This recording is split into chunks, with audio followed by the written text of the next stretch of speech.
Welcome to the debut episode of the Take 3 Wrestling Podcast. I'm your host, Earnest EJ Christian. This is actually not even, well, I don't know if you call it the debut episode, because it's actually it's the first episode of this podcast, but it actually is a continuation, a new format, a new show, a new thing going. Me and my two wrestling savants here, of course, Mike Bernier, number one on here with us. Mike, what's up? Hey, you used my word this time. And of course, what's that? Savant, yes. And of course, the real Joe Lopez, who is on Twitter. Psych, Joe. Yeah, you won't find me there. Joe, one day we'll get you on Twitter. One day we'll get you. I mean, maybe, probably not. Maybe get you a fake account one day. Nah. No, the fake Joe Lopez on Twitter. Fake real Joe Lopez. So this format we're going to be doing now. Okay, now obviously we started this podcast over the summer, the wrestling retrospective in July. We had done a couple episodes there, basically looking back at some of the past events, and I guess what happened, we just scheduling issues for starters. And I don't know what else, but we want to continue the podcast, but I think the desire to wanting to do more, not just older stuff, but even current material. So now this format will allow us to actually do that now, where we can, if you want to bring a take in, talk about whatever, each person comes with a take. The whole idea of Take 3, of course, is aside from us being three guys on this podcast and a round table, is also each of us will come every week with a take, new or old.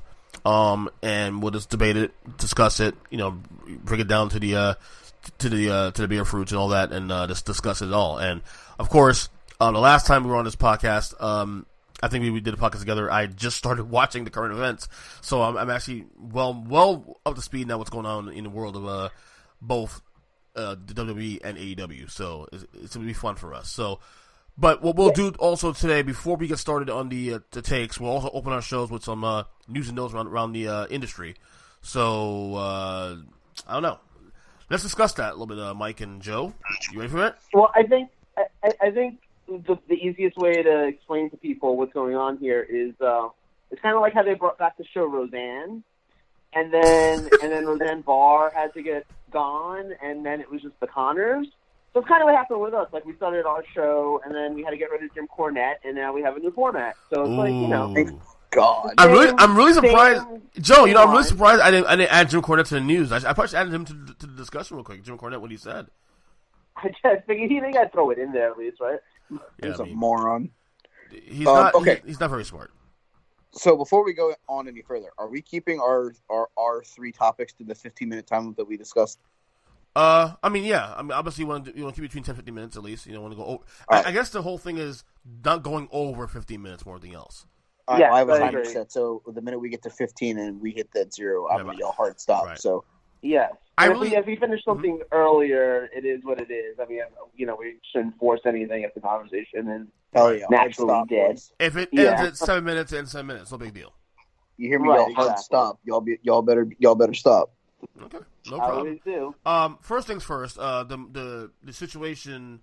I want to get to the situation here. It's going up with Corey Graves and Mauro Ranallo, the announcer for NXT, leaving the show last week after we did a takeover show last Saturday, and then he didn't show up for the Survivor Series show due to what's funny is that it hasn't been confirmed yet, but due to comments that Corey Graves made on Twitter.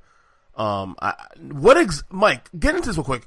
What exactly did Corey Graves say that caused Mauro? Because this is not the first time happened either, too. So he went out on Twitter during War Games and made the comment that you'd be surprised to know that there's a WWE Hall of Famer, aka Beth Phoenix, and a former Ring of Honor World Champion, aka Nigel McGuinness, on commentary, basically insinuating that Mauro was talking over the two of them for basically the entire show.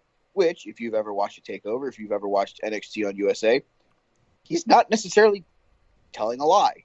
Mauro does seem to talk a lot and does seem to talk over them at times.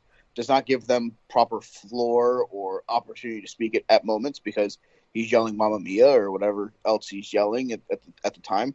So Corey Graves put that tweet out. That was necessarily in effect to play on it the following night at Survivor Series, where I guess it was set where Mauro and Graves were going to be on commentary together for at least one, if not multiple matches. That then changed. Nigel McGuinness was on commentary.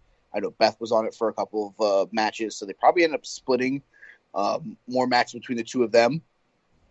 That would have been for Morrow. I don't know. Corey Graves has come out on After the Bell, and he's apologized about it.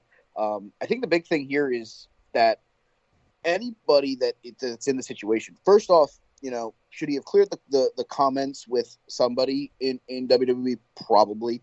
But this isn't the first time that Morrow, when someone says something on social media, that he just kind of walks away. He's done it before. He's not really the greatest at taking criticism from online communities.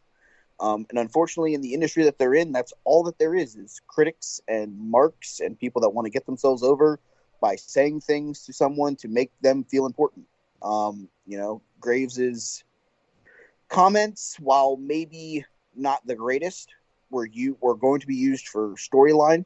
So I feel like this one isn't only on Corey. I feel like this one has to go back on other people in the company.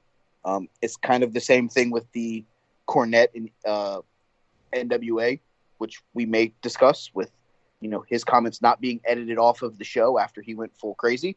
So while it sucks, I feel like while Corey was trying to get a storyline over, now that Morrow's gone kind of rogue and AWOL, and Frank Shamrock's going on social media saying that Corey Graves is going to get punched in the face, I don't know what that's going to fix.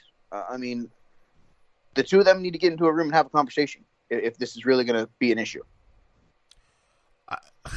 Everything you said, I agree with. I have nothing to add on this situation because obviously I read about the history and all that. But everything you said, I totally agree with you on this one. Joe, what's your position in this whole situation? So it's a hard one, right? Like that's what she said. Because she did say that, by the way. The record. Yeah, of course. Yeah. It's one of those things, though, right? I mean, I kind of so I'm sort of 50-50 here. Like, I really think that it's unfair to kind of make Corey Graves into the bad guy here. Because you're right. I don't think that he did anything particularly wrong. I don't think he did anything venomous. I don't think that he wasn't trying to like insult this person's livelihood necessarily. It probably was meant in good fun. But unfortunately, I think Morrow, not think, it's factual. He has, a medical condition that it makes it hard for him to deal with stuff like that. And the truth is, we live in a time, we live in a country where we are more sensitive now to things like that. So, like 20 years ago, this kind of thing probably wouldn't have happened because we didn't have those sensitivities. I think at the end of the day, like, I really truly think at the end of the day, there should just be more understanding. Like, if Morrow, given his, mental condition, and I feel like I'm using the wrong term to say that, so, but given what he deals with, I think it should be okay for him to be like, hey, guys, I need to step away for a week or two, like, I'm just need some space. Like, I think that should be okay, but it should also be okay without vilifying somebody else for it happening. I think the issue is there's a history of this now too, though. A history of him doing this now. There is, but that's what I'm saying. That's what I'm saying is, like, I think that given his condition and given, the industry that they work in and stuff, I think that it's okay. And, the truth is, like, I know people that work in different jobs where they are understanding about stuff like this. Like, I know people who have been able to step away from their job for a couple of weeks for exactly these kinds of reasons, or, anything mental health related. A lot of people, unfortunately, I feel like we're on this weird cusp of understanding about mental health, where some people are still like to make the argument of, like, it's not real necessarily, and then other people are like, nah, but it kind of is, and, like, honestly, if your mental health isn't doing well, it's just as bad as having, like, a broken leg, So that's why I'm saying, like, I think that, understanding Morrow's condition and everything, it should be okay for him to, if he needs to be like, hey, I got to step away for 2 weeks or whatever. I don't think he should be villainized for that. Right, and it's not like also they don't have guys to fill in. By the way, Tom Phillips, the guy, right. I'm still pissed that he's not doing SmackDown anymore. He stepped in this past Wednesday on NXT and then again did a phenomenal job. And I haven't finished the entire show yet, but the first quarter show I've watched did a phenomenal job as always. Yeah, no, same. Actually, I watched about the first hour of it too earlier tonight, and I had the same reaction. I was like, I'm doing good. Yeah. So, I mean, honestly, like I think the unfortunate thing in this is just that Corey Graves is being made out to be some sort of monster, and he's not. He didn't. I feel like that. Like people are trying so hard to balance out how to be sensitive that they're being too sensitive, and that's a problem that society is having as a whole. That's not not even wrestling related. Right. All right, next thing here from this week in the news and in the business. The AEW has been buying up old, popular or semi-popular WCW names of events, most notably Bash at the Beach, which will be using at the show here in Miami coming January. What are you guys' thoughts on AEW starting to buy up some familiar names for their promotion? You want to go first? You want me to, Joe? Yeah, you can go first. I just talked a lot. All right. I mean, I felt like this was something that would happen if they became available, especially with the lineage of AEW, with it being Cody Rhodes and his dad creating a lot of those old WCW monikers like Bash at the Beach and that they've already purchased. I also feel like that if WWE isn't careful, they'll buy up the rest of them, like the Great American Bash, Starrcade. Yeah, so I mean, I feel like it's one of those where I think it's very, very easy to see that while they'll buy the name, what is the name worth now at this point? I feel is the bigger question. WWE hasn't done anything with Bash at the Beach. It's like they got it in the agreement when they purchased WWE, or excuse me, when they purchased WCW. It's just one of those things where while it's nice and it's cool to have the names back, we don't know if it's going to be the same thing. We don't know if it's going to be like Bash at the Beach, where they're going to have the cool sand entrance and the surfboards, or if they're going to bring back like World War III with the 3-ring battle royal and stuff like that. Oh dear God! Joe, you don't like that one? No, I'm good. Great. I'm good on that one. It's gonna be a no from him, dog.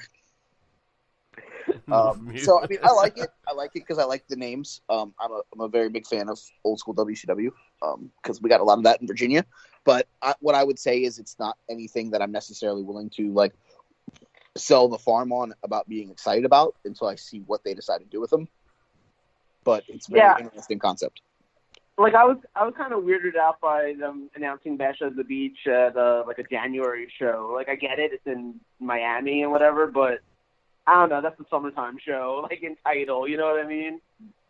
Yeah, it makes sense. I mean, it is Miami. That's the only thing. The only reason why it'll work for January because it's done in Miami, which it's always 80 degrees here. January, fucking. I'm sorry. Bash at the Beach. Bash at the Beach doesn't work in like Chicago where there's no beach.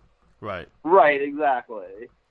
No, I mean, I think again, I'm kind of with Mike on it too. Like, I think it's a cool concept, and I actually think that the name value, even though WWE hasn't done a lot with a lot of these names, that there are still enough fans who, remember what Super Brawl is, or Slamboree, or Bash at the Beach, So I think that they can get something out of that. I will say, I think one of the fun things in this is that I bet no one could have predicted, 30 years ago, that, Dusty Rhodes would have quite this large an effect on the wrestling industry as a whole.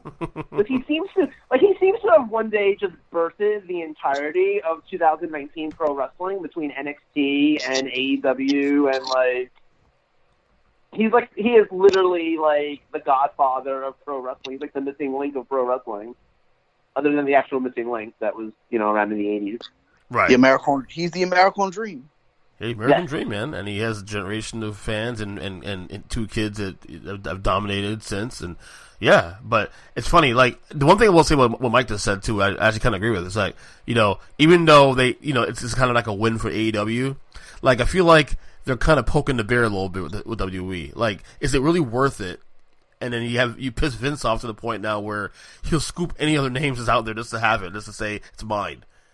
I don't know. And I feel like there's a little beer poking here by AEW.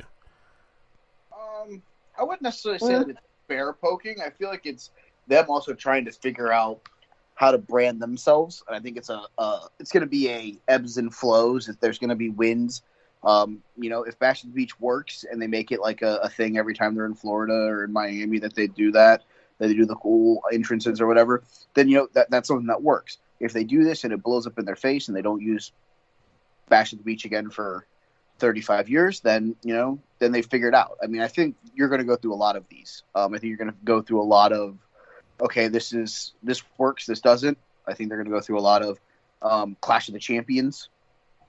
Like, I'm waiting for them to try to bring that back. I know that WWE has that as a pay-per-view, but I felt like that was the most WCW thing in the world. So if they're really trying to do all the WCW things, there has to be a Clash of the Champions. Mm-hmm. Even though they only have three champions, so... I wonder if the WWE would use Great American Bash again. Like, what's their July pay-per-view right now? What, WWE's? Yeah. Well, this year it's Extreme Rules.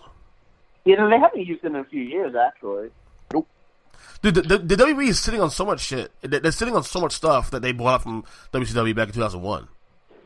Yes. Hey, I'm sorry to cut. Can I put you guys on hold for like 5 minutes? Say that again? I'm going to put you guys on hold for like 5 minutes. I just got to take a quick call. Oh, okay, cool. We'll debate. We'll debate meantime. Yeah. Okay, I'll be right back. Okay. All right, well, let's continue with, while Joe is taking a quick call. Finally, here, The Rock, this week the Bleacher Report was promoting this week, the Mount Rushmores of all-time pro wrestling stars of all time. And this happens every year, pretty much, on around this, not just around this time, but pretty much every year you hear discussion about this. Who the greatest wrestlers of all time? Mount Rushmore's of this, Mount Rushmore's of that. The Rock got involved this week and revealed his Mount Rushmore, and here's the following. His Mount Rushmore of all-time pro wrestlers are the immortal Hulk Hogan, Ric Flair, Gorgeous George / Bruno Sammartino, and Stone Cold Steve Austin, his old dance partner. This is obviously a tease to one of our segments today, one of my takes, which we'll talk about a little bit later on the show, but I have zero problem with his list, to be honest with you. He pretty much got it right, and I like the fact that he used a lot of the generational influence here, along with the and especially with Flair being the one guy that while he wasn't necessarily the top dog in the 80s and 90s in terms of as top as Hogan, seeing Flair being more relevant now post career, I think solidifies that Mount Rushmore status. Your thoughts, Mikey? I don't like the fact that he has Gorgeous George / Bruno Sammartino. Why? It's not a 5-person Mount Rushmore. Mount Rushmore is 4 people. You need to pick a. He stuck it in. No, you don't sneak. You don't build half of a space on a sculpture. It doesn't work that way. Make the hard decisions. Make the tough decisions. He's the Rock. Doesn't matter. Clown. What if he had done Hulk Hogan / Hollywood Hulk Hogan? Would that have been okay? I mean, it's the same person. I know. It's made out of granite, so it's not like you would see him wearing the black and white headband and having like the black goatee. I feel like that one's where you can make the loophole actually work. Mm-hmm. Honestly, I don't hate it. I also like the fact that he did tip the cap to Andre the Giant and The Undertaker in his comments, saying that those guys could be on there, but they're really in a league of their own with the anomaly situation, with Andre being the 8th wonder of the world and The Undertaker being the dead man. They're in a class of their own. So I respect that he tipped his cap there. The thing that I don't necessarily know that, I agree. What was his full list again? It was Austin, Hogan, Flair, okay. And Sammartino / George. Which you don't like. I just don't like that there's 2. Like, pick one. That's all I'm saying. I respect that. I do like what he did, though. You just mentioned. I agree with you. Mentioning Andre and Taker as a league of their own. The reason why it's important is this, and you and I are going to be on the same page here, especially on this topic. The reason why I'll never put Taker on my Mount Rushmore is that he was never really the guy ever in the WWE, ever, at any point. He was never the guy. He was a stable guy. He was, the company man, but he was never the guy. It was built around Hogan, then for a little while Bret Hart, then for a little while Shawn Michaels, and then for a little while Austin and The Rock. Taker was always the kind of the standard bearer, not quite the guy, but right there with the guy. If you know what I mean. While I'll agree with that to an extent, there is some that I won't agree with you. He was the guy for a little while when he won the world title and defended it at WrestleMania. In 97? Mm-hmm. See, I don't know, man, because see that, and it's funny. I see where you're going with that, but that was a weird period because like that was literally in the middle of the change from Next Generation to Attitude, because you had Bret Hart just returning months before that, right? And who prior to that was the guy before he went away when HBK won the title in Mania 12. Okay. Meanwhile, Taker won the title, but you have this underswelling of Steve Austin coming, eventually being the guy within the next year. So Taker, even if Taker was the guy for that little period, it really wasn't. It may have lasted maybe a few months, because I'm not even talking about the title. I'm talking about the fact that being recognized as the tippy top guy. Because I would also say he was the tippy top guy during the Ministry of Darkness, when it was his faction versus basically Austin. Yeah, but Austin was but at that point that was Austin's gig. Austin was the guy. At that point, the WWE was already winning the ratings war, and Austin was clear cut number one. Yeah, I get what you're saying there. It's actually a good point. You mentioned that when he won the title from Sid back in '97, but I don't know, man. Maybe for a few months you can say that, but that was a weird transition because you have, again, Bret Hart 96 before that goes away. HBK is a champion. HBK obviously lost a smile the month before WrestleMania. So Taker by default becomes a guy, kind of like the placeholder transition guy. Meanwhile, Austin is starting to pick up steam from the bottom. So if anything, Undertaker would have been the transition guy if anything. In that 2007, he also had a pretty decent little bit of a run there where he won the Royal Rumble, beat Batista for the world title at WrestleMania to get 15-0. Mm-hmm. Then they had the rematch, which was a last man standing match that neither guy made it for the finish. He beat Edge in a steel cage, or he beat Batista in a steel cage, and then Edge ran out after Mark Henry destroyed the Undertaker, cashed in Money in the Bank to beat the Undertaker. Mm-hmm. And then it was the feud with Mark Henry. He had a little bit going on with Vicky Guerrero with the Edge and the Major Brothers, Kurt Hawkins and Zack Ryder. And then, the thing is the other thing we have to remember is the Undertaker Shawn Michaels matches at the WrestleManias, all of them. You have reached the voicemail box of really? 917-865-331. Okay. No. No, you say 07, and mind you, that was around the time where I wasn't watching at the time, although I knew what was going on to some degree. Couldn't I argue that it was still John Cena's gig at that time too? Arguably, but I think that was the other thing. They were doing the brand split. So while it may have been, quote, Cena's time, The Undertaker was still the main draw on SmackDown. So it's one of those things where that was also really used as more of a brand split. There wasn't a lot of this, we're on a brand split, but we're going to have a wild card rule where we're going to come across and we're going to do this and we're going to... It wasn't like that in back in 07-ish, whenever the two rosters were actually separated. Right. You got Kurt Angle on SmackDown. He wasn't on Raw the next day. Right. So, I will say this much. I the reason why I mentioned that too with Taker, because Andre also is kind of the same. I look at Andre the same way too, and it's important because both guys, Taker and Andre, did not need the belt at all to get over. They were already over no matter what, title or no title. You saw it with Andre. Andre was the eighth one in the world. He's the first ever Hall of Famer in the history of the company. So Andre, even without a championship, does not have to take back to anybody. And the same with Undertaker. They were well respected in that locker room.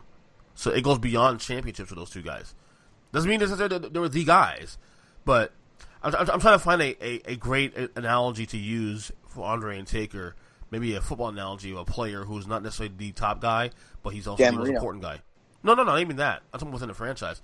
I don't know. I gotta think about that a little more. But at the same time, like I said, I'm glad The Rock mentioned that because that's very important to give those guys their due credit. Absolutely. Yeah, I definitely think that those guys deserve it. I also read at the bottom of the article that somebody mentioned they're the people that made them fall back in love with pro wrestling, which was Bryan Danielson, a.k.a. Daniel Bryan, Sarah Del Rey, which some people may know, some may not, which is Sarah Amato, who is the head women's coach of NXT. She was really, really good in ring. I was surprised that WWE didn't try to get her to get back in the ring because she was really, really good in ring. The artist now known as Sami Zayn, formerly known as El Generico,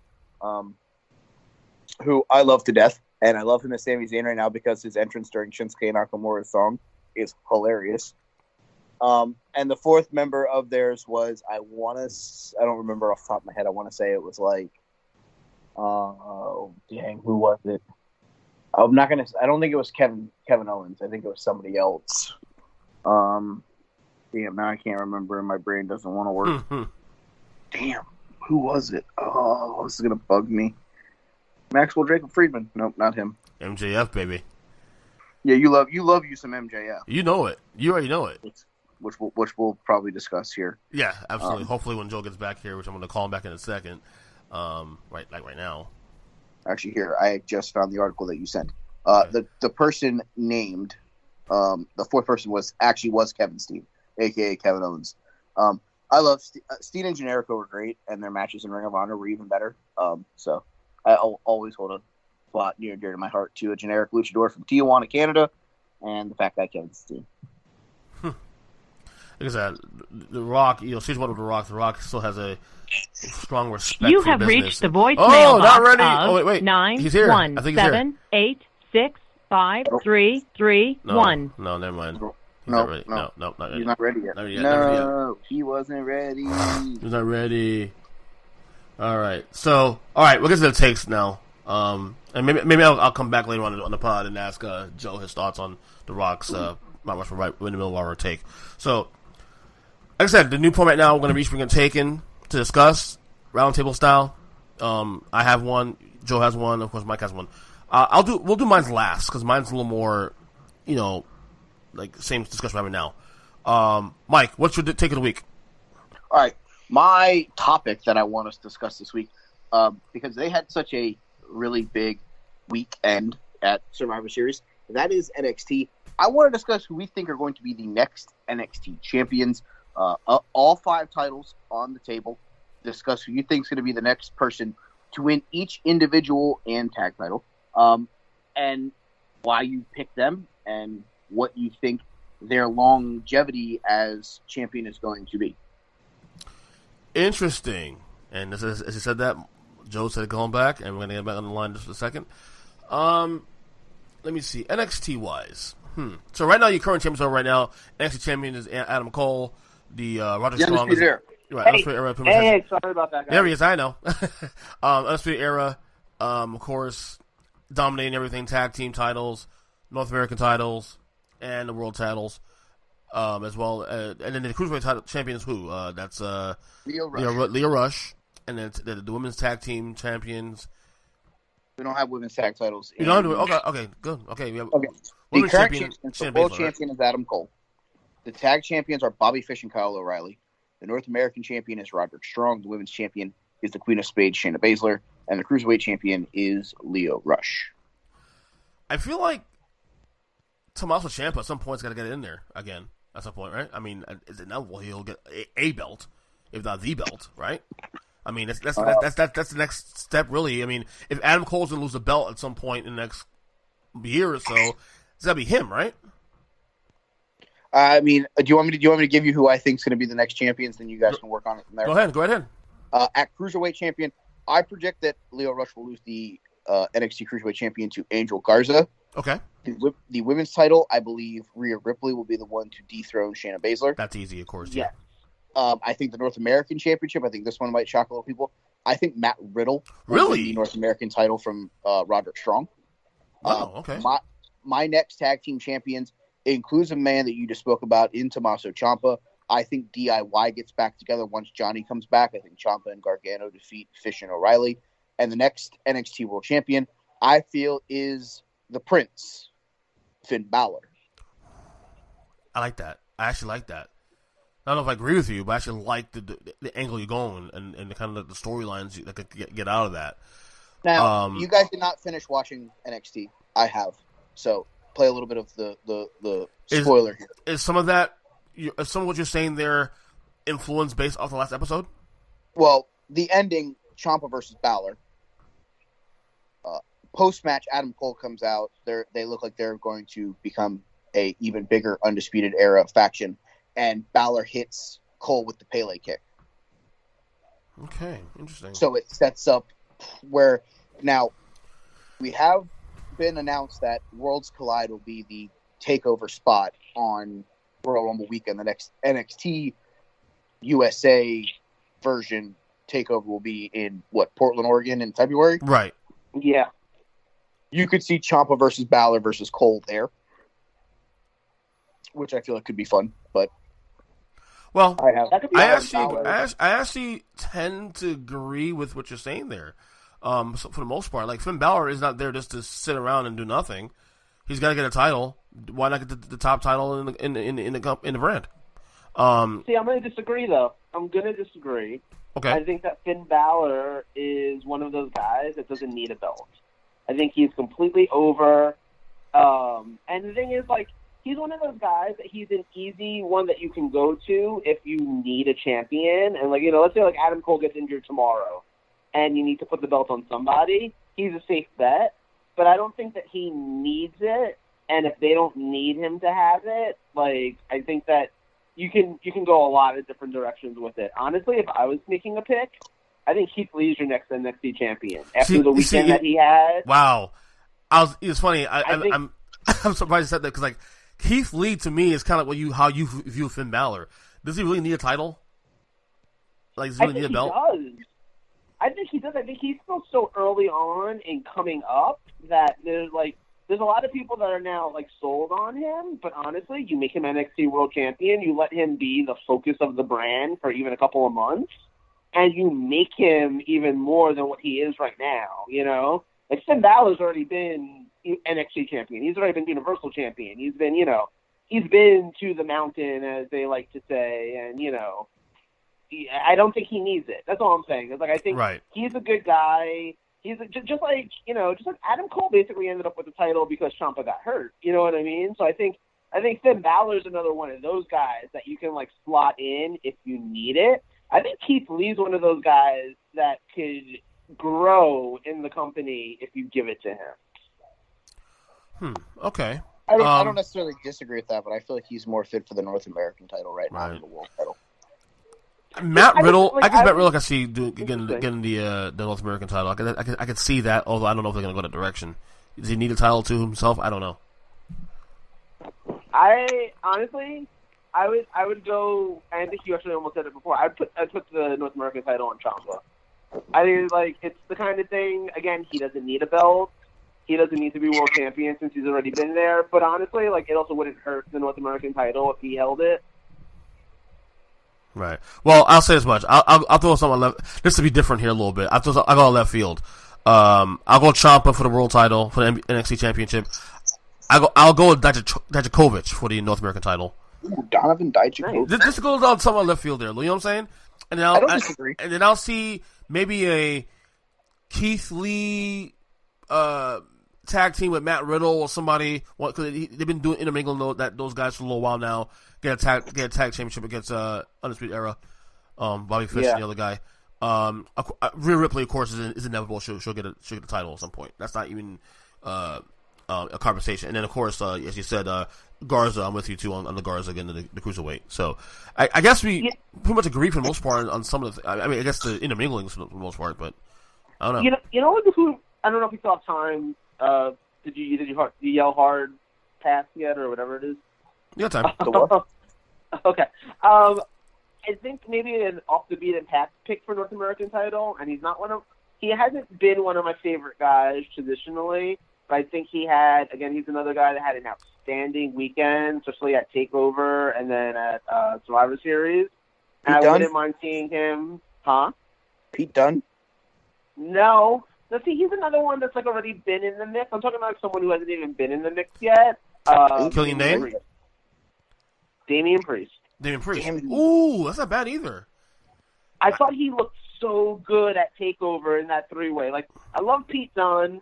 Killian Dane exists, but like I thought that Damian Priest like almost stole the show in that match, and I think that again, Punishment Martinez, other than having the worst name ever, was never my favorite thing in Ring of Honor. No. Now that he's in NXT, I think he's been developed really well. I think he's looking good. Like the kind of like the stuff that he was doing that was kind of like a nod to Scott Hall was really cool. Mm-hmm. And I think he's someone who like you put a title on him and all of a sudden he matters a lot more than ever before. Mm-hmm. Hey, I don't disagree with that take. Okay. So I don't think to add. You guys want to add something to this or? Well, here's what we have so far. I have Balor, DIY, Riddle, Ripley, Garza. You have, Ernest, Ciampa, the Lee Riddle combo, Dijakovic, Rhea Ripley, Angel Garza. Joe has given us Keith Lee and like this maybe Tommaso Ciampa, maybe Damian Priest, North American. Joe, what do you think is next for the? Okay, you're gonna take Damian Priest. What's next for the tag division? Because you really haven't spoken on that or the women's or anything.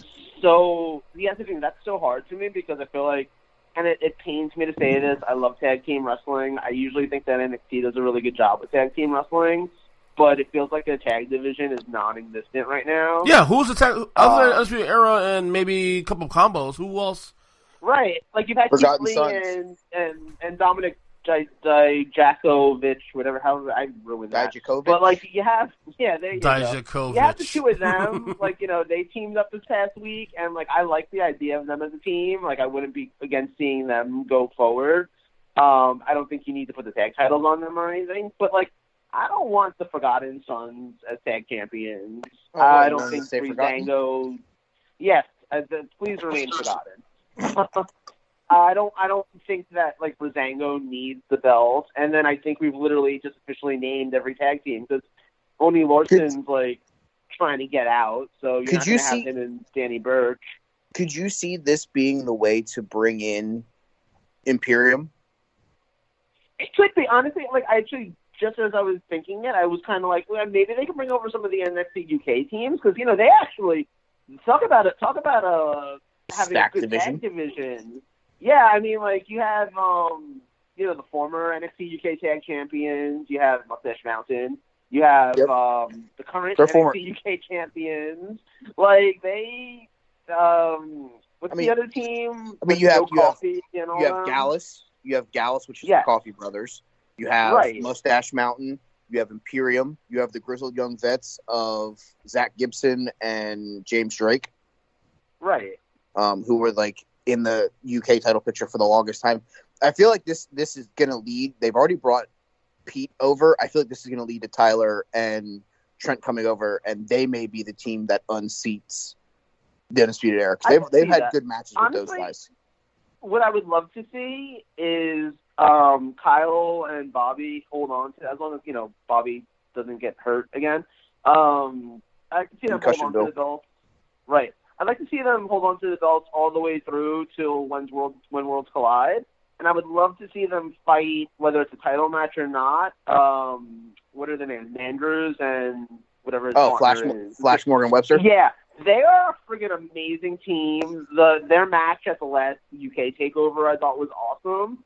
And, like, I think that those two teams, I don't know if they've ever worked together, but I feel like they can make magic, and they could, like, that could be, like, in January, match of the year candidate, Ooh, we love those. Yes, exactly. So, what's your official tag team selection, Joe? So I can write this down. Man, I'm going to go with Mustache Mountain just because I feel like that fits. Okay. And Rhea Ripley's the right pick for women. I mean, that's as obvious. Like Ernest said, like that's obvious, right? Yeah. Mm-hmm. Yep. That's just where it's going. And then the cruiserweight. I like the cruiserweight. I like that pick. I love Hector Garza. And that's just because he takes his pants off. I think he's a really cool, really good talent. No, it is worth noting on my end. It is worth noting on my end. I'm still getting used to the roster. Like, I obviously know the two top guys, the Keith Lees, Riddles, all that. But like I said, like I'm still getting used to the cruiserweight division. I'm still getting used to the women's division to some degree, and even the tag team division, which is like, it's funny. It feels non-existent, and you're telling me it feels non-existent. I agree with you. Like, it's like, I don't see anything other than Undisputed Era. I don't see anything else. Right, and it's like, if you watched NXT like 6 months ago or a year ago, they had a pretty decent tag division. I feel it's something that happened all of a sudden. Part of it was the Street Profits got called up. Part of it is, like I said, like Orny Lorcan, and Danny Burke. Yeah, I don't have to learn his name anymore because apparently he's not going to be there much longer. So I really hope they don't. I'm really hoping the Street Profits don't get lost in the shuffle and end up on the big boys. They had a match on tonight's Starrcade. Okay. Oh, really? They took on the OC. I mean, they are popular, but they were managed by Ric Flair. Really? Yes, Ric Flair was in their corner for that match. Woo! So before we move on from the next NXT champions, I want to just kick the tires on what your guys' thought process is. Okay. Obviously, Rhea Ripley's probably going to be the one that dethrones Shayna Baszler. Yeah. Obvious because of the way that she was built over this weekend. Right. Yeah. What if it then leads to heel Dakota Kai beating Rhea Ripley eventually for the title? It's possible. I think it's very possible. I think when you do a major move like that, obviously it opens the door for a possibility. But I do think Ripley will have a long reign. I mean, now this also depends too on whether or not Vince and Triple H see Ripley as bigger than just NXT. Because a lot of the talk you hear now from from social media is that Ripley could be up on the main roster as early as next summer. See, I feel like... Yeah, go ahead. No, see, I feel like that this main roster thing, it's got to go. Like, there is no main roster anymore. No. It's got to be 3 separate entities. Now, if that means that she goes up and a couple of wrestlers that are on SmackDown, like Lacey Evans or somebody like that, comes back to NXT, and it's like a trade-off where it's like you don't hurt a brand to help build a brand, then maybe.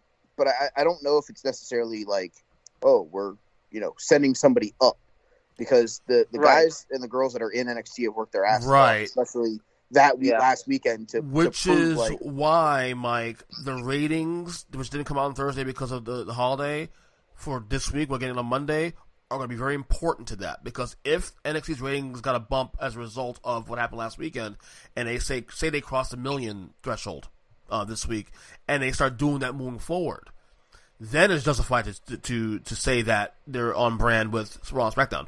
Right now, the numbers don't match up. That's the bottom line. The numbers are numbers. I don't think the numbers will ever match up. I think that's the thing that nobody's really talking about. I mean, go ahead, Joe. Here's my thing, and this might, honestly, it's funny because I don't know that we should get into this right now, but I think it might be a topic for next week. Like, one of us might, go ahead and grab it. I think there's no question that Rhea Ripley is going to main event at WrestleMania within the next 2 or 3 years. I think that the better question is, does the NXT women's title get to main event at WrestleMania in the next 2 or 3 years? Or does she need to go over to Raw SmackDown to make that happen? Well, it depends. I mean, it was this all a one-off? NXT going to Raw and SmackDown was a one-off? I mean, obviously it helped everybody across the board. It helped ratings across the board. Given that they're moving the takeovers away from the big wrestling weekends, like WrestleMania and Royal Rumble, I have a feeling that NXT as a brand is going to be more involved in those big shows at the very least. Well, like, Triple H an NXT title match on Royal Rumble. You know what I mean? Like, Triple H made it abundantly clear that everyone was going to go back to their respective brands. There wasn't going to be this co-promotion stuff unless it's at a big pay-per-view. So, you'll probably see NXT guys in the Royal Rumble. You'll probably see an NXT title match at Royal Rumble. Stuff like that. But I don't expect you to see Finn Balor, who's NXT, walking into Raw next week and cutting a promo. Right. Right. There you go. That's the timer. That's the timer. There we go. Okay. I got a topic for next week. Yay. We do. Absolutely. All right, Joe, bring yours in. What's your topic? All right. Well, if you guys have been watching AEW, and I know you have. Of course. Love it. Yes. You've noticed that Cody Rhodes seems to be the least popular guy among heels within the company. Mm-hmm. Obviously, you've had his feud with Chris Jericho, and then Les you have and then you have MJF, obviously throwing in the towel on both Cody Rhodes' chances of being AEW World Champion and their friendship. And then last week, Cody comes back, and instead of having a conflict with Jericho or MJF, he gets attacked by the Butcher, the Baker, and the Candlestick Maker. So, that was great. My thing here, right? So my thing here is, I get it. Cody is this amazing face in AEW, and I'm not saying that in an ironic way or anything. I've not been the biggest Cody fan for very many years. I'm a huge Cody fan in AEW. I think it's kind of interesting that it took him kind of getting his own company to actually kind of break out of his shell. But, he's having 5-star matches. He's literally one of the best faces that I think the pro wrestling industry has had in a very long time. So I get it, but it really bothers me that, and I think it's a bigger problem with AEW as a whole, and I'm going to compare it to, I watch a lot of TV. I'm sure you guys do also to a certain degree. Mm-hmm. And maybe the listeners as well. It's kind of like when you watch a show like Empire, or back in the day, the OC, where they would introduce plots in one episode, and you would kind of be like, oh, this can take them through most of the season. And then 2 episodes later, that plot was wrapped up, and it's just oh, okay, that's what? So I feel like AEW is doing that a lot, where they're kind of introducing feuds that could last 6 months, and then we're getting them kind of settled in 2 weeks, and then not heard about again for a while. And it's really, I think it's actually detrimental to AEW as a whole, and particularly with Cody, it's easy to notice because literally I don't know who's going to attack him next week, but I know it's probably not one of the 4 people he's already feuding with. I think I know why. I think I know why they're doing that too. To be honest with you, and you're right about that. The MJF heel turn, kind of like the whole Bob Backlund, tribute by throwing the towel in, for example. Yeah. That could have gone a couple more months. You know what I'm saying? That could have gone a little longer. And I think the reason, I'm sure it will. Yeah. No. I'm saying him being a face still. Well, quote unquote face. Could go a little longer. MJF maxed out his believability in being a face. What, 3 weeks? No, I mean he's been technically a face since before the show came to TNT. He was a face whenever he was on Being the Elite with Cody and the Bucks, right? Doing all these oh, I'm friends with so and so, and then telling the dog to go fuck itself. And the thing is, I don't have a problem with MJF going heel. I actually think that was, I love it too. I think that the timing was right on that. I just think that now, if Cody's showing up on AEW TV, it should be to kick MJF's ass, not to get attacked by somebody else. I think they're trying to make Cody even a bigger babyface. So when he comes back and the stupid, because look, that stipulation about him not being able to fight for the title, that will go away at some point. We know that, right? Oh, of course. Don't mean shit. It don't mean shit. I've already figured it out. I've already figured out how it's going away. How's it going away? Okay. The stupid ring that MJF's going to beat Adam Page for. Oh, the $50,000 27-carat ring. Yeah, the one where it has a stipulation attached to it. Yeah, Cody's going to beat him, and he's going to pick that he can fight for the title again. Right. Which, yes, that'll be a nice make it come back full circle. The issue is, though, how long is that circle going to take? 3 years, 7 days, 14 hours, and 37 seconds? Because that's kind of what it feels like right now. Because now he has to face Butcher and the Blade, which is the lead vocalist of a rock band and Allie's husband. It's a great signing for that. All that remains, I think it was the main band, I believe, or Time I Die, one of the 2 bands. I can't remember exactly the band, but Every Time I Die, yeah. Metal band. I think the reason why they're rushing it too, also to your point, Joe, is I think they're still trying to pop a rating, also. Yeah, but that's the thing is you can. I don't know. I just feel like you want to pop a rating, but honestly, you sort of pop a rating by finding something that's working and kind of continuing with it. No, I agree. Look, back in the day, and I know you've been, less time now, but I know you've watched plenty of 1998 Raw and stuff, just like I have recently. Right.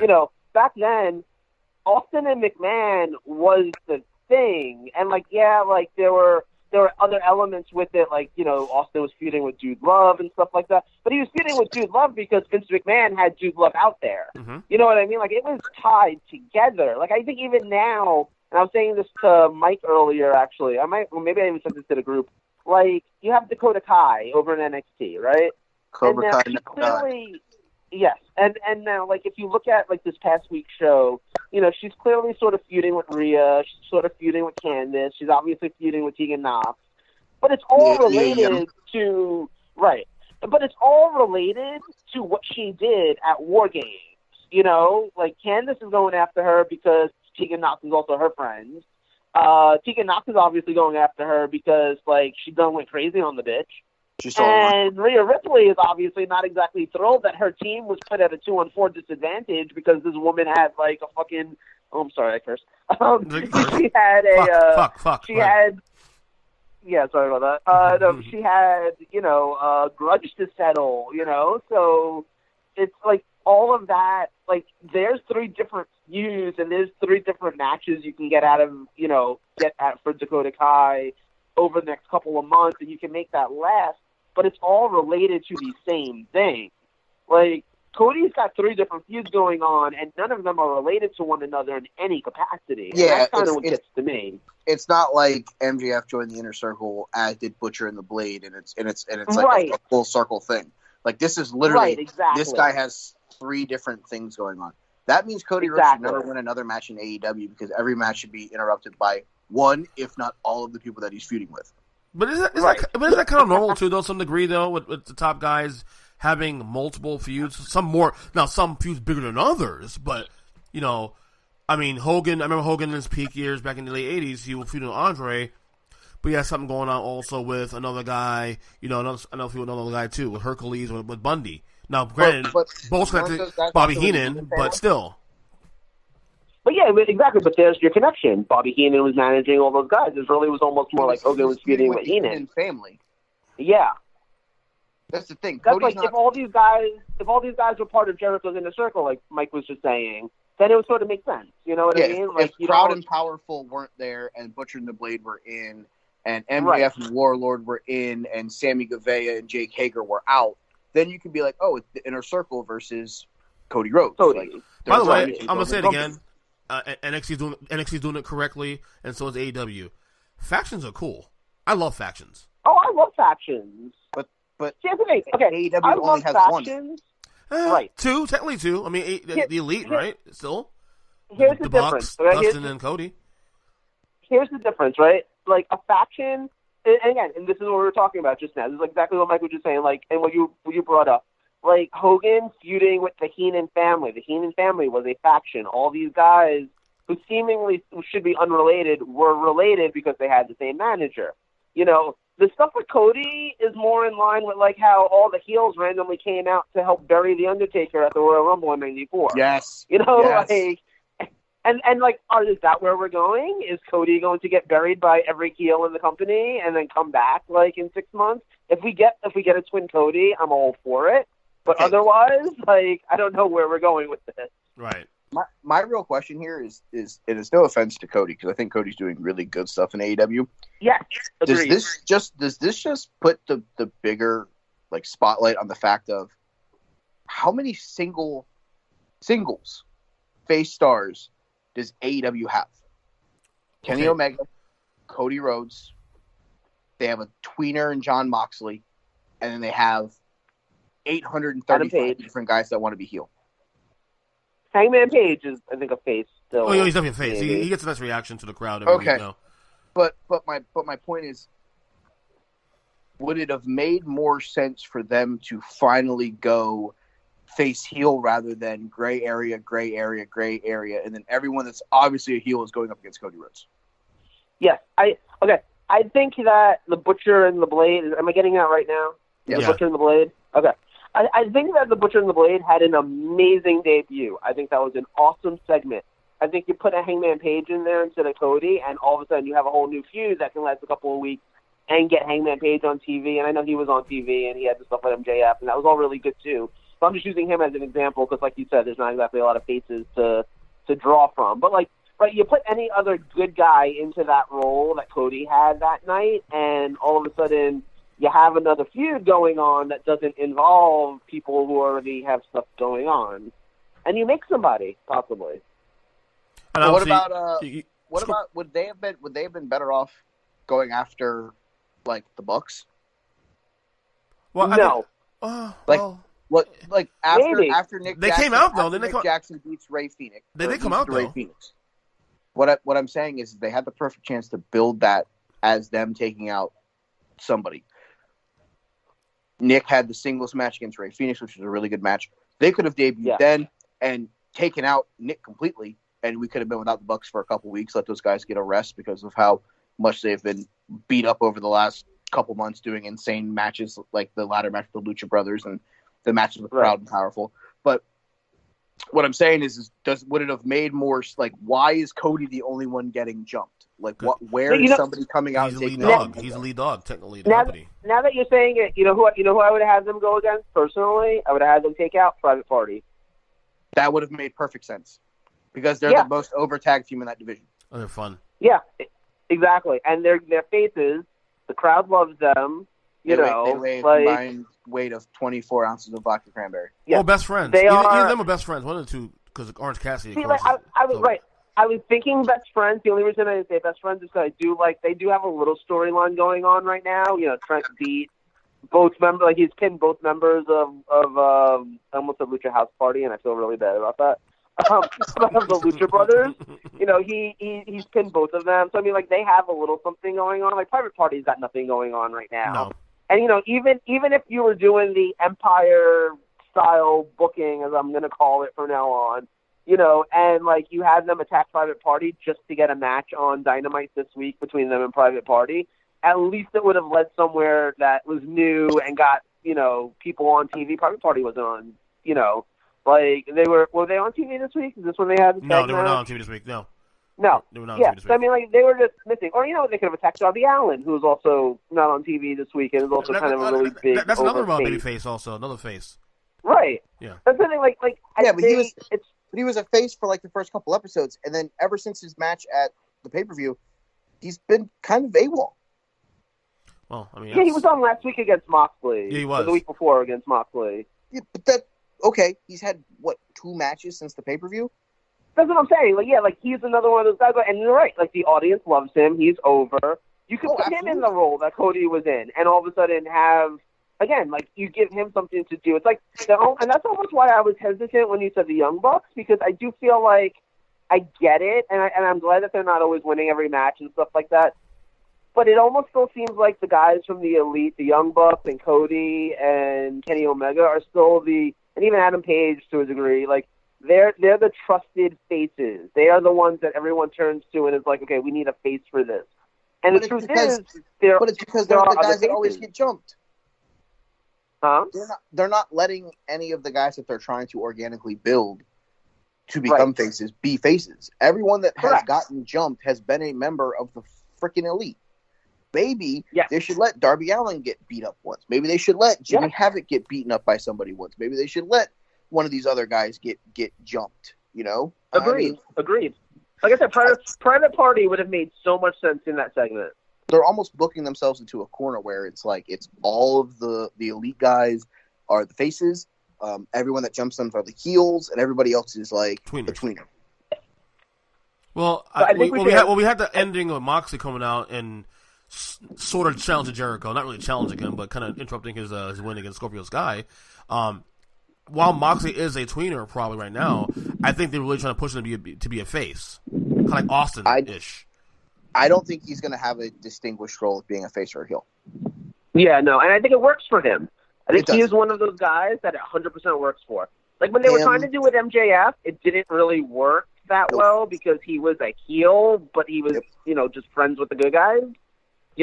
John Moxley is genuinely I hate everybody, and cheer me if you want. He's Stone Cold Steve Austin. He's Stone Cold Steve Austin. He is. In a he really is. Yeah. No, 100%. I think the best way for us to end this particular conversation on this episode is to let's go around the room, all three of us, and predict who's going to attack Cody this week. Well, he's on TV, of course. Mike, who you got? I'm going to say that Cody gets attacked by the Warlord guy. The Butch. Oh. I'm gonna go personally. I'm gonna go ahead and say that things are gonna get really crazy, and Awesome Kong is gonna attack him this week. Okay. Ooh, ship it. Mm. And it's only because Brandy really wants him to get a haircut, and so she's just like, "Let's do this." I'm gonna go left field. I'm gonna go Pac, just cuz. There you go. It seems to be the reason why people attack him, just cause. Just cuz. I was gonna be such a smartass and say Rio, just to be a smartass, but. You leave my girl alone. All right, we heard the buzzer, so that means that topic is done and over with, and we are Take on three. to Ernest. Take the floor for the final topic of episode numero uno. All right, so this week, or last week rather, the Bleacher Report it put out another article or social media buzz of discussion about the Mount Rushmore. This happens every single year, at least once, twice a year. We discuss Most this. of the time it happens towards WrestleMania. I'm surprised it happened in the. That's what I'm saying. Yeah. And of course, earlier in the show we discussed The Rock, given his list, of course, reacting to it, of course. So in the interest of this, being a little more lighthearted at the end of the show, and of course the discussion around the wrestling world, let's just review our Mount Rushmores, personal Mount Rushmores. I'll go first, I guess. Let me go first for mine, and we discuss that. Yeah, take the floor. Okay, mine is gonna be pretty easy. Mine's actually almost similar to The Rock's. The Rock kind of cheated a little bit though, as Mike said earlier. Obviously Hulk Hogan. I don't give a shit how you feel about Hulk Hogan personally. He is the reason why wrestling is where it is today. Stone Cold Steve Austin, obviously the big boom in 97, 98, 99. He's responsible for that. Bruno Sammartino, of course, you have a little legacy and legends and basically paving the way for what we have today. And then I'm going to go Ric Flair, because Ric Flair was, while he was never really the tippy-top guy in terms of, the most noticeable guy in his 80s and in 90s in the mainstream, the very fact that he's still important to us at age 70, post-career, shows that. And he has to be in that. He has to be on a Mount Rushmore, just by the importance of him being able to at least hold up the South as long as he did. So Hogan, Flair, Austin, and Sammartino. Mine's easy though. I don't hate it. I get Joe? it. I get it. So wait. So what are our criteria here? Well, whatever criteria you want. I mean, Mount Rushmore. It's up to you. To me, the way I look at Mount Rushmore is the four most important wrestlers in the business ever. So what? So I'm gonna go in a different direction with it. Go right ahead. Just to keep things fun. I'm gonna go with the four wrestlers who, over my time as being a fan, have been the guys that I think I've been the most drawn to, and the guys that probably have been my favorites / kind of gotten me into wrestling at times when I've not been into it. And I think for me, Hulk Hogan obviously goes first, just like you were saying. Mm-hmm. I grew up watching Hulk Hogan. He's the reason I became a wrestling fan when I was 2 years old. I don't remember a time in my life where I wasn't watching wrestling, if I'm being perfectly honest, so it's hard for me to pinpoint. But, I know that when I was a kid, Hulk Hogan was everything, I'm going to put Shawn Michaels on that list because he, as far as I'm concerned, is the best wrestler of all time. He can do almost no wrong. He's had some of the most incredible matches ever. Both is it because he's a sexy boy? Injury and post-back injury. What was that? Is it because he's a sexy boy? Well, he is a sexy boy. Let's be real. He definitely led to questions when I was 11. And also too, I think that he is genuinely, I don't know why, and I get that he was a great wrestler and everything, but I swear to you, from the time that he went heel, I was the biggest fan of his, and I was still a kid, I was, I'm the same age as WrestleMania. So, I was 9 years old, 8 years old when he became a bad guy, and he just became the coolest thing ever to me. And the fact that, it's funny, then you grow up and you watch back some of this, and, I love The Ultimate Warrior when I was a kid, but I'm not putting The Ultimate Warrior on here, because there's got to be a certain level of, oh, God, you go back as an adult and you watch Shawn Michaels matches, and they're almost better than when you were a kid. You know Absolutely. what I mean? Like, yeah, like he knew what the hell he was doing. So I'll put him on there. I'll put Bryan Danielson, Daniel Bryan on my list. Danielson, yeah. The American Dragon. Yes, the American Dragon, and I'm gonna tell you, there was a time when I first started going to Ring of Honor shows back in like 2004, and I remember the first couple of shows I went to, Daniel Bryan was not on them. Bryan Danielson, that was his name at the time. He was not on those shows because he was busy touring over in Japan. And I remember thinking, oh man, like I'm never going to get a chance to see this guy because he's just going to wrestle in Japan. I thought he was going to be like, what Kenny Omega became before AEW. And then they announced him for a show, and I was like, all right, I got to make sure I go to this show. It might be the only time in my life I ever get to see Bryan Danielson wrestle, and he's like one of my favorite wrestlers. And, since then, I've probably seen him wrestle about 100 times in person. I've seen him everywhere from a small building in Union City, New Jersey at an Evolve show and with like 70 other people in the audience. And I've seen him win the world title at WrestleMania in New Orleans, So, I mean, like, he's like, for me, he's the epitome of like the rock band that like you discovered at a bar one night, with 5 other people all drunk and nobody knew if they were any good. And then like 10 years later, you got to watch them at like Madison Square Garden sold out, Like that is what he represents to me, and he also is just an amazing wrestler. And I don't know who I'd put at 4th, so I'm gonna go back on myself and just put the Ultimate Warrior because like childhood. You're the worst. How does he make your Mount Rushmore? Wait, who was the last one? I'm man. sorry. Who's the last one? Ultimate Warrior. Just Warrior. Wow. I'm in this podcast right now. Childhood, man. All right, cool. Childhood. So this podcast only lasted 1 episode. Yeah. What's our new format, guys? Everything but Joe. Yeah. Ultimate All right, Warrior. so- I gotta take 2. Take 2. I've decided to kind of hybrid style your guys' the way you guys did things. Look, guys that I find near and dear to my heart and kept me involved in wrestling when times were looking bleak or things were bad and kept me coming back. First up, it will be the guy who has had many different what's the best way to put it? Many different faces, but has always been the same wrestler. That is the man called Sting. I love Sting. I loved him when he wore the red, white, and blue and the neon yellow and had the awesome flat top. I loved it when he went crazy and became the Crow. And then I hated when he wore the red face paint, but it made sense because he was part of the Wolfpack. And his stuff at Impact wasn't even that bad. So Sting is number 1 on my list. Number 2, I guess it's going to be repetitive. I'll put Hogan on there because I am a real American. Brother. For the rights of every man. Third up, I'm going to copy Joe there. I'm going to take the American Dragon. I'm going to take Bryan Danielson. Stuff at Ring of Honor, his stuff at PWG. Him and Paul London as the, what was their team? Like the Killer Bees?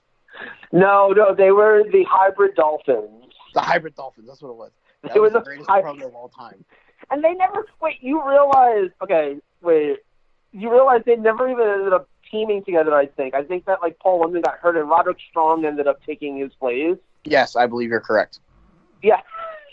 That is probably the greatest thing of all time. And then It's amazing. fourth is going to be one that may surprise some people that listen to this podcast.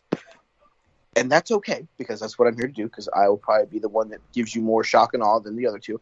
The 4th person on my list... Challenge accepted.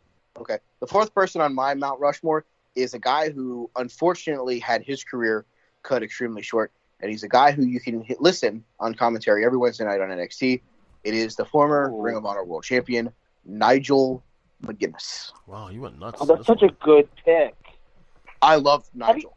Nigel in Ring of Honor may have been one of the best, if not the greatest heels in independent professional wrestling history. I think the easiest thing to do probably in the future, maybe we should do this in the podcast going forward as a topic, is like go through each company's Mount Rushmores. Do a WWE Mount Rushmore, do a WCW Mount Rushmore. We can even do a early 6-month AEW Mount Rushmore if you wanted to. Oh my God. I mean, we still technically have 8 minutes left on this topic, so I mean, we can kind of. We can do a Mount Rushmore of Cody opponents like that. Ooh, ship it. You know, Let's go.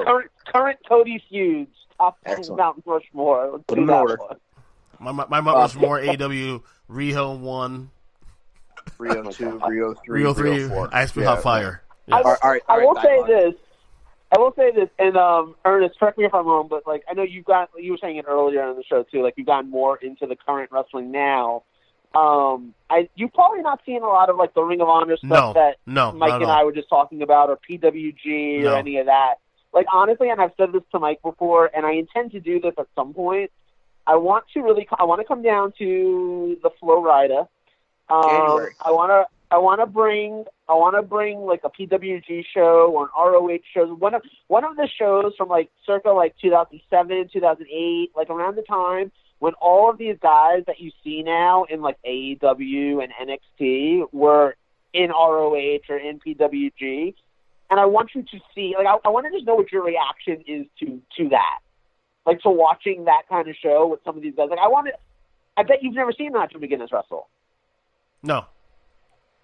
I want to show you a Bryan Danielson and Nigel McGuinness match so bad right now because they had some of the greatest matches against each other. Like, Well, I mean, Mike is their 100% final right. match. Hey, keep talking. My wife's calling me. Keep talking, though, okay? Yeah. The final muting. match that the two of them had at Hammerstein. The Glory by Honor. Yeah. The final countdown. I was there. I bought that DVD. Were the you day there it with me? No, I bought the DVD the day it was released. What I will say is that match alone, those guys, yes, you know, while it may not have been their greatest because they had a lot of really good ones, the raw emotion of those two guys, knowing that was the final time that they were going to step in a ring against each other in Ring of Honor, just that alone takes you to another level. Yes, no, I agree, and I'll give it to you. Like, I saw a lot of their matches live. Like, anytime they were in New York, I'm pretty sure that was around the time when I was going to like every ROH show. And, like, you know, like I saw them at the 6th anniversary show. I think that might be their best match, if I'm being perfectly honest. The final battle unification match. The unification match was a hell of a match. That was I a great remember match. that one. That was a great match. I think that one took place in the UK, didn't it? Yes, that one took place in the UK. That was a great match. No, you're right. Like you can do like a top 5 Bryan versus Nigel matches and still have like 5 left over. Well, YouTube's my friend. I'll look it up. I'll look it up. Yeah, I mean, like, I will say this, and I love that you put Nigel on your mounted mic. This is the weirdest sentence I've ever said, but like I love that you put him there because he's one of those guys that, you're right, he doesn't necessarily get the due that he deserves because he didn't get to, you know, I mean, he was in Impact for 5 minutes, but like, come on, you know, he didn't get to wrestle in WWE, and you know, the truth is, like, I think there's an argument for him as like the greatest ROH World Champion of all time. Correct. You know, I think that his title reign has so many classic matches in it, and just like how long he held the title. And he went from being a wrestler who, I'm going to be perfectly honest, I did not like. Like, genuinely, like, go away heat is what he got from me when he would come out on ROH shows, to being one of my favorite wrestlers from ROH at the very least of all time. And I love that you put him on your list. Oh, and his pure title reign was pretty amazing. You know, and then like we talked about the unification match between him and Bryan in the UK, where the pure title and the world title became one. Him and Kenta at the 7th anniversary show. Yes. Like, I thought that this man's arm was going to fall off. Like, that was one of those matches where at the end of it, you were just like, damn, these people really give up their bodies for our entertainment. Like, that was also that's probably also where he ended up having the severe bicep injury that ended up costing him a bulk of his in-ring time. For those of you that don't know Nigel's story, Nigel was signed to WWE and then that's when he found out that he came back with hepatitis, right? Yeah, something like that. Yeah, they did all the blood work. There's definitely like a network special, and there was this old movie that he did. I forgot the title of that one. The Last of McGinnis. Yeah, like I obviously watched the special. It's on the network, but like also if he's still selling DVDs of that or whatever, like support the man. Like, yeah, I think there's a place that you can get it online to stream digitally. Online. Yeah.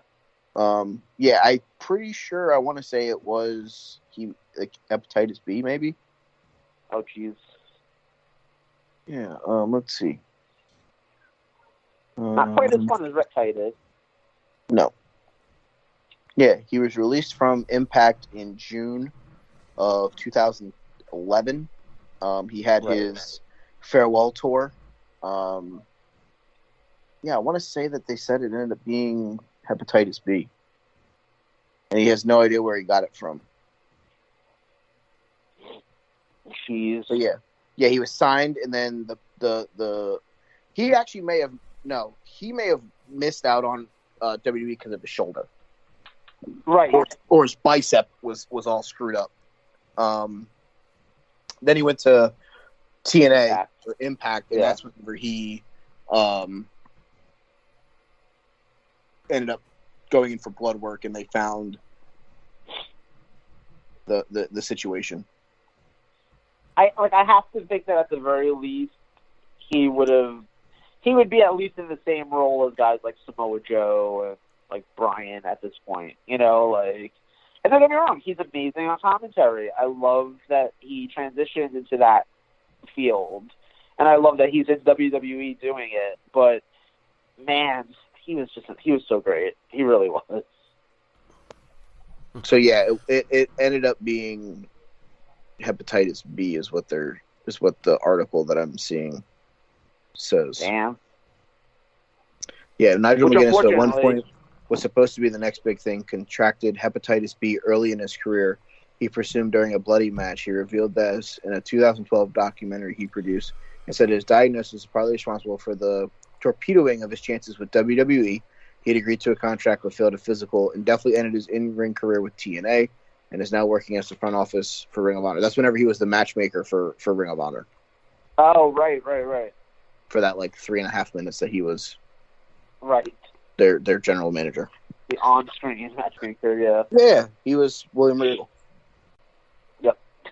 Yeah, so I don't think a lot of people that only watch WWE will understand the length and the longevity of how good of a run in as short of a time as the run was that Nigel had in Ring of Honor. And he was one of those guys that hurt, broken, torn to shreds. You were going to go get a 25-minute really good match from Nigel, no matter who his opponent was, whether it was BJ Whitmer or whether it was Roderick Strong or whether it was AJ Styles, Samoa Joe, Kenta, Tyler Black, Bryan Danielson. It didn't matter. You were going to get a great match from him, no matter where he was on the card. He didn't phone it in when he was at the beginning of the card or when he was in the middle of the card or if he was in the main event. That's when he stepped his game up. You got the best of Nigel, no matter where he was.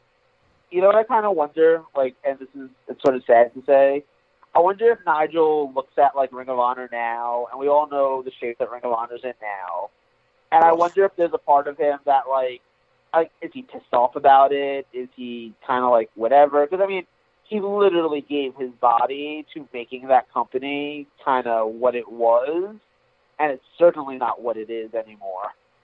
Yeah, it's definitely not where he left it. Him and Bryan. No, I mean, it's not even in the spot that it was in whenever Tyler left. Yeah, it's not the company that Matt Taven left it in before he went to Mexico for 2 weeks. Yeah, definitely not. And that is the hard stop timer for the Mount Rushmore. Yes, it is. I guess I'll tell you what though, this has been a good episode, but I will tell you this much: I don't think we'll need the intros anymore. The early rapid fire stuff. I think we can just do it with the takes. That's it. Honestly. Probably. I'm good with that. Honestly, so we got this going. Okay, before we go, MVPs of the week. Who wants to go first?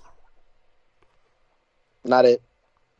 All right, Joe, you're first. I guess that leaves me first. I'll go first. I'll go first. Want me to? I don't care. You know what? I'll go first. I'm gonna give an easy pick, and this was almost my topic this week, and I think I might revisit it eventually. But I think she's fallen a little under the radar. I think it's been lost a little bit in the shuffle of everything that was going on this past week. But Shayna Baszler won the main event of like one of the 4 top shows in WWE this year.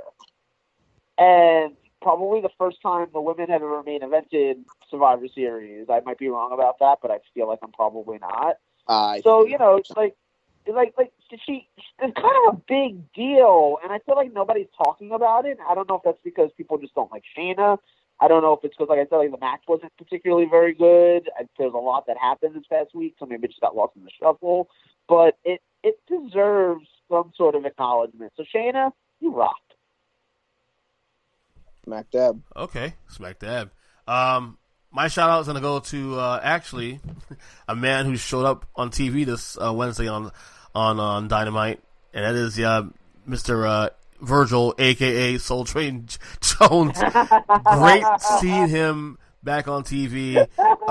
Again, you know, being a fan as long as I have for over 30 years, and, you know, watching him, you know, with the $1 Million Man, Ted DiBiase, and then them splitting apart in 91 at Mania 7 and all that. It was cool seeing him on TV. He even took a bump this week. That was great.